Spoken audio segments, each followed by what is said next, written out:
Hi everyone, welcome to my review of Miyazaki's Princess Mononoke in 1997.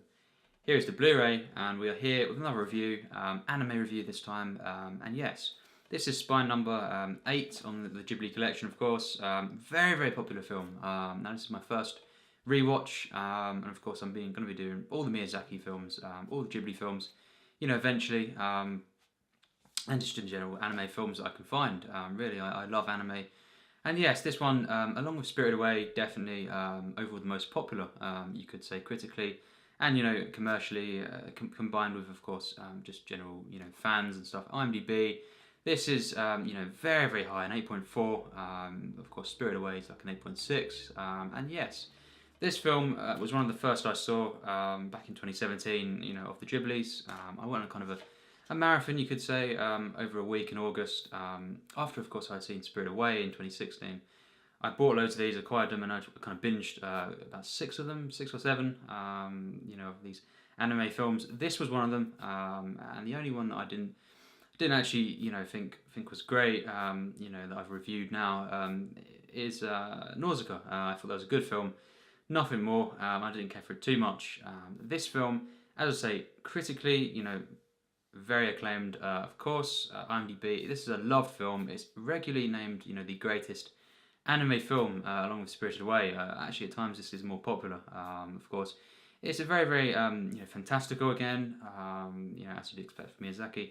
It's an epic film. It's probably his longest film, actually. It's epic in scale, and it's a very, very kind of pretty simple story, and it's kind of an adventure film, and action as well.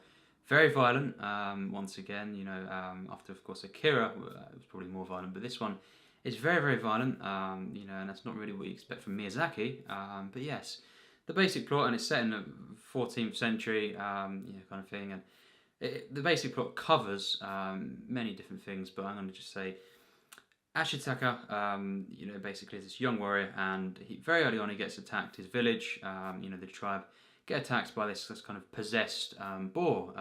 It's got this kind of stuff on it, and it infects his arm. Basically, after the wound, he's told to seek out this village, and stuff, and seek out the deer god who can heal him. So he goes in search of the cure with his course his red elk. He travels with that, and yes, they go on this journey. And they do eventually, come across the forest and also the other kind of settlements, around this. And of course, they come into contact with many, many different kind of rivaling things, factions, and it's, of course, the wolf gods. You've got the boars, and of course, you've got this village, and they're basically destroying the forests. So it's kind of, you can see already the kind of the themes that are present here. Man versus nature, all this kind of stuff. Industrialization. So it's, of course, many, many strong messages here, never heavy-handed, never pretentious at all, and of course just an epic in scale, action-adventure film, fantasy. When I first saw this, I said, for me there's only one better that I've seen from Miyazaki, actually just anime film. This film is a masterpiece, in my opinion. Not everyone will think that, probably, but I think this is really, as I say, it's only one film for me. I'll announce that I think is better than this in the anime, genre. I think this is just a perfect film, and it's in my top 100 of all time. This film blew me away, and actually it's slightly better again this time around. This film is wonderful. It really is just kind of like a dream film. I can't believe I didn't see this sooner. And yes, glad, of course, I first saw it on Blu-ray, though. That's the thing. This film is stunning. Visually, the animation just tops most animated films that I've seen. I think Spirited Away has even better animation, of course, and stuff. And you could say Howl's Moving Castle. The animation of that is just, wonderful. It really is. But yes, this film, visually, the music, Joe Hisaishi, the second best, score for an anime film for me personally, just behind Spirited Away, and yes, I think this film is just everything I wanted. I'd heard, of course, so many great things about it. I just thought this could be another one I absolutely adore, and it really was. This film just it trumps most, films in general. I think actually in terms of the action as well, some of the best action full stop that I've ever seen. The way it's put together, it's just so kinetic as well, and of course the violence, the way it's done, it's kind of yeah, it's just kind of, it's wonderful. It's like Akira, but I think actually it's better done than that. The action, it really is something else. And this film, yes, what this has is a wonderful narrative. This journey of Ashitaka and his companion, the elk, and of course they meet San, who is basically this warrior, this girl warrior who's basically been brought up by the wolves, and they can talk, of course, as well. And yeah, of course, she doesn't like humans, and there's all this kind of stuff going on. But they do form a romance, you could say, certainly a friendship at the beginnings.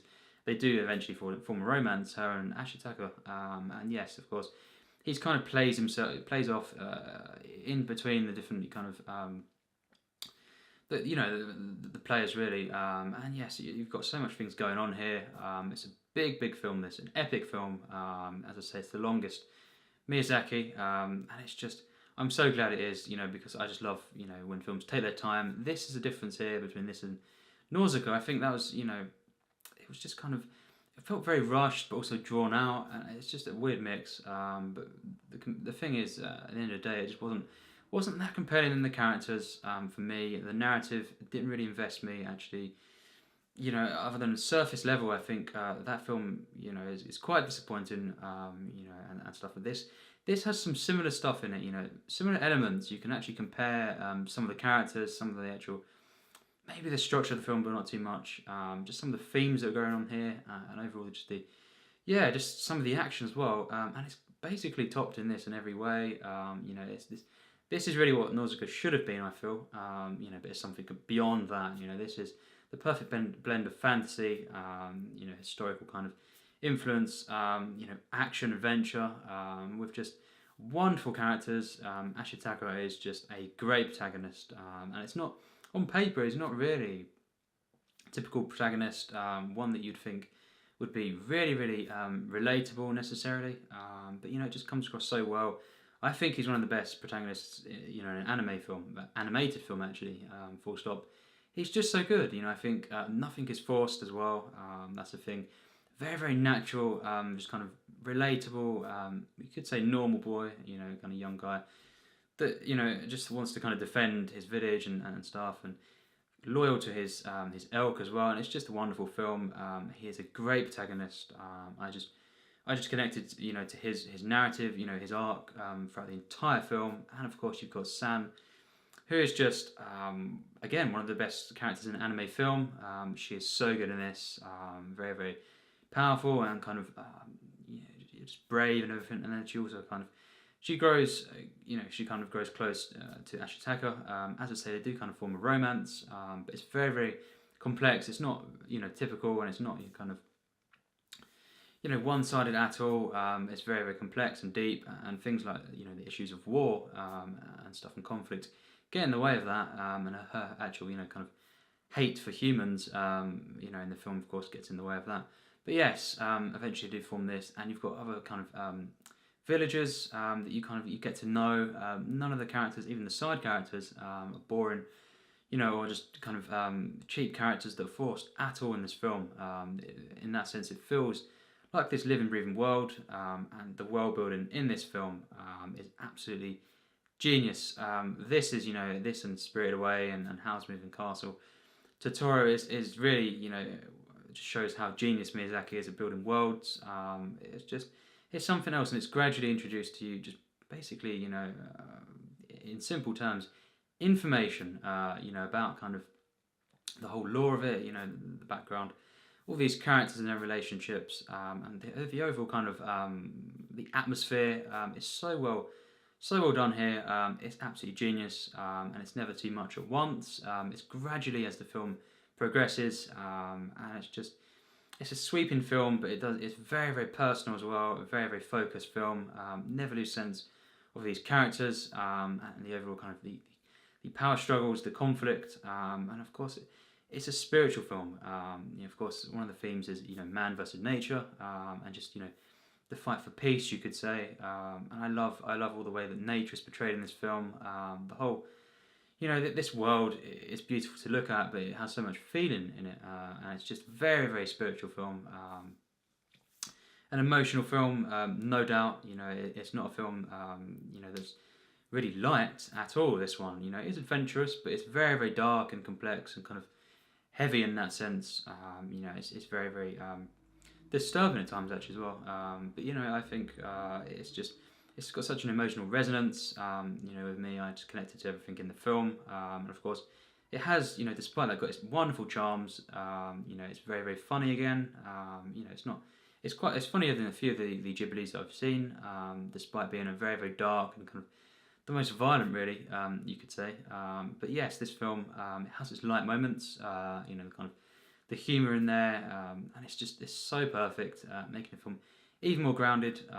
You know, I think Nausicaa really didn't have any humour for me at all, and you know, it just, even though it took itself very, very seriously, it didn't really invest me. So it was kind of yeah, I think that film is it's bordering average. You know, but for my enjoyment, only just an enjoyable film. But this film is exceptional. You know, it's just emotional, but as I say, it has got its humour in there, and it's just some really hilarious moments. Some wonderful, you know, kind of charming moments. I love all the animals in the film. I just loved. It's very, very cute once again, like the Totoro, and you know, Miyazaki films, of course, in general. And yes, I think the narrative is just so absorbing. You know, so, as I say, so perfectly balanced. With all the characters, you get to see enough of, you know, the various characters in the film, even the side ones, to actually care about them. And no one's really one-sided in the film at all. It's very, very complex issues, you know, that it kind of tackles, but it does in a way that's instantly kind of I connected to, and it's not, you know, pretentious in any way whatsoever. You know, and maybe it could have been, you know, environment, you know, messages and stuff, and you know, it kind of says what could happen if you know, nature fought back.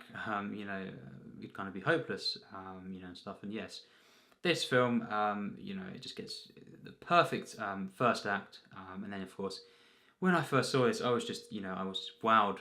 You know, it's kind of just the shivers that I got from just the bits where, you know, Ashitaka is riding, you know, the kind of journey to the west itself. He's riding along on the elk, traveling, and the score just hits you, just overwhelming with emotion there. You know, just this, you know, is an epic film. This is how you do an epic film. Joe Hisashi, wonderful score. One of the best scores I've ever heard, really, and just it's so well used in the film. All the right moments. There's so much variation. Definitely the second best anime score for me, hands down, which is saying a lot. Totoro and, you know, Howl's Moving Castle, you know, Castle in the Sky, all these wonderful, wonderful scores, but this one tops them. For me, Spirited Away is the best score, and you can probably guess. Yeah, it's my favourite anime film, Spirited Away. It's pretty obvious from the hints I've given over the videos, and you know, the fact that this isn't my favourite.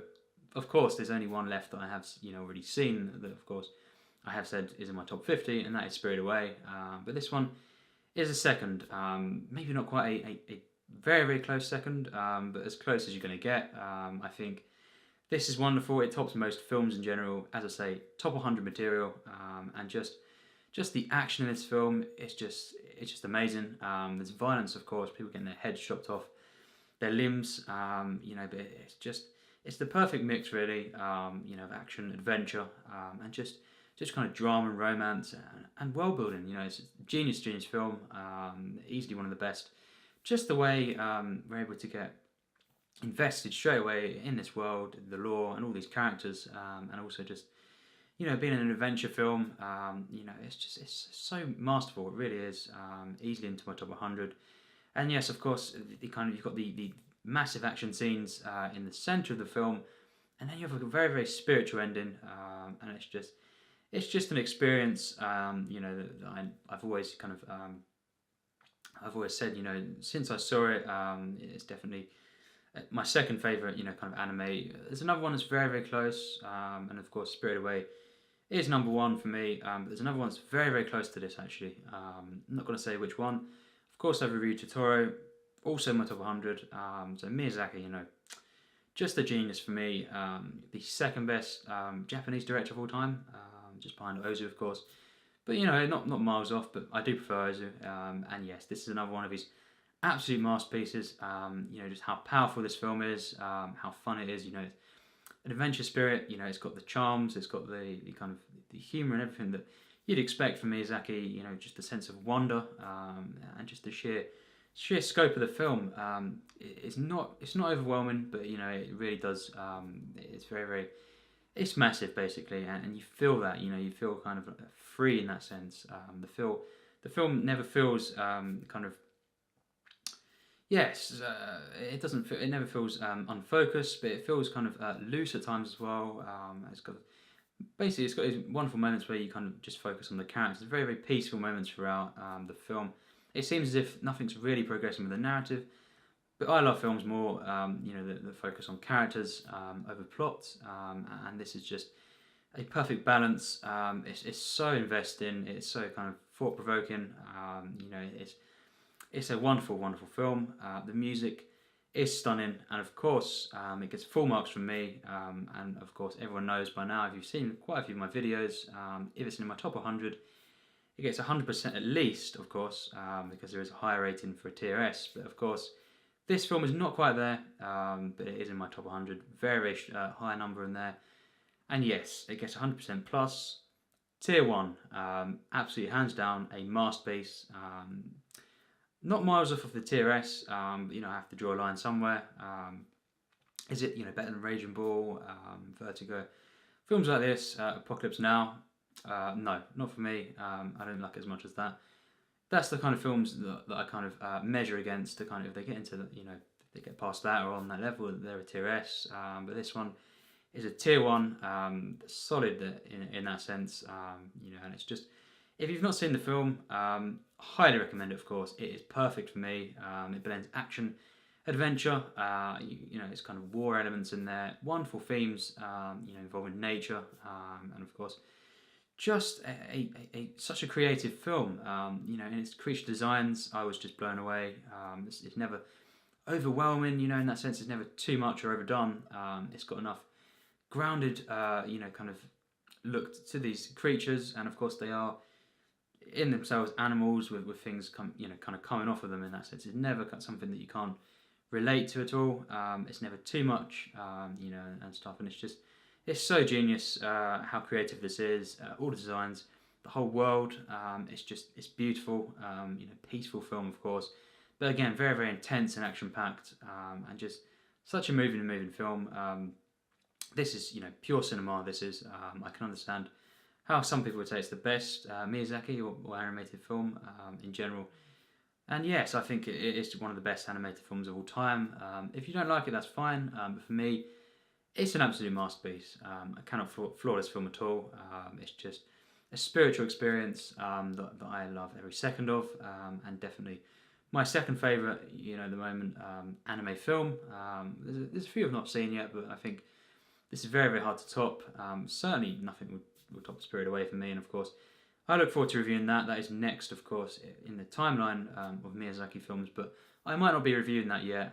You know, and I might be reviewing some other ones, of course. So yes, Spirit Away will come, you know, maybe a few weeks or maybe even months down the line.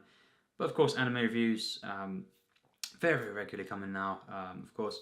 And yes, Princess Mononoke is an absolute masterpiece. This is a genius film, and one that I absolutely adore. Cannot recommend it more, of course. And yes, thanks for watching my review.